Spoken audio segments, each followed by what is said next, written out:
How does a CEO who is in a fairly rarefied air, especially in a big company, avoid being isolated? How does a CEO get out into the hallways and the other floors and talk to real people in a way where they get real answers? Because you're the boss. So they're going to be on their best behavior. They're going to try to tell you what they think you want to hear. They're not going to necessarily be the way they'd be if you sat down with them at a bar and had a beer. How do you do that? It's an interesting question, a very good question. I'll bring it back to Smith Barney. Okay.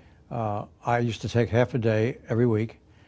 We had multiple floors in this office building, and I'd take a walk. It could be the mail room, it could be the trading room. Now, the old leadership would not be happy with that. They ran a department, they felt that was an interference. I quickly demonstrated that it was a benefit, and that their people would work better, they'd be happier if this kind of mood changed. So I'd walk from station to station. I'd sit down, I'd talk to a trader, we talk about what's going on, and after a while, the system got used to it, and it was a giving. It wasn't perfect. Nothing's perfect. And there were inches. I would have complaint mail, a sample taken out every month and brought to me personally. It's like a corporate 311 system. Yeah, it's that, and I've tried to tell that to CEOs and to the students I teach. The way to fix it, to make sure things work properly, is to make sure you know what's going on. Right. And one of the strengths of a good CEO is to look back at decisions they made 2 years ago and say, boy, that was a dumb decision, I got to make that change. You only learn that if you're in touch with customers and your people, and you've got to go out of your way to be in touch with customers. I spent a lot of time in the field. I went to every branch office once a year. I'd sit with the troops and talk about what's going on, and they had varying problems that I didn't know about, and we could make changes based upon that activity.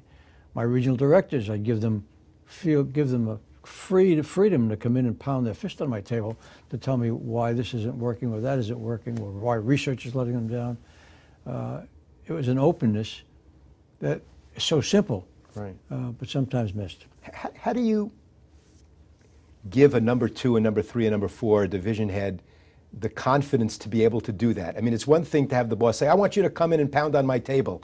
And then they come in and pound on the table and they think, uh-oh, my bonus is going to be acted on in about 2 or 3 months. How do you make it clear that you're really serious about this, that you're not going to shoot the messengers?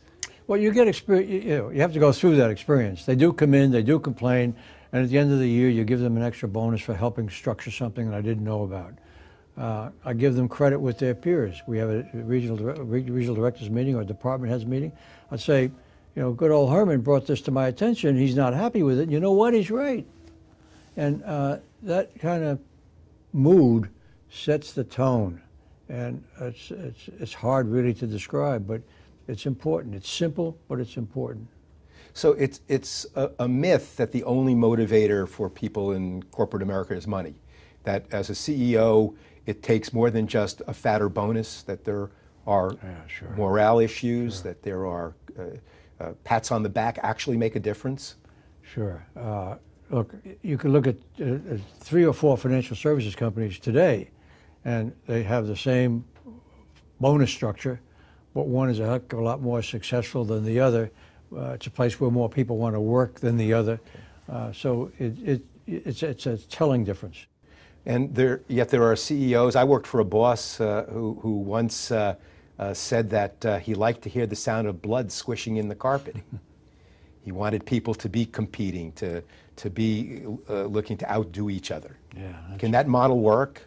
I can't. Well, I'm not sure what kind of business you're in. Maybe there are some businesses, maybe a fish market. Well, this was journalism. No, it doesn't work. The reverse gets you a lot more in the way of success, and it doesn't work. No.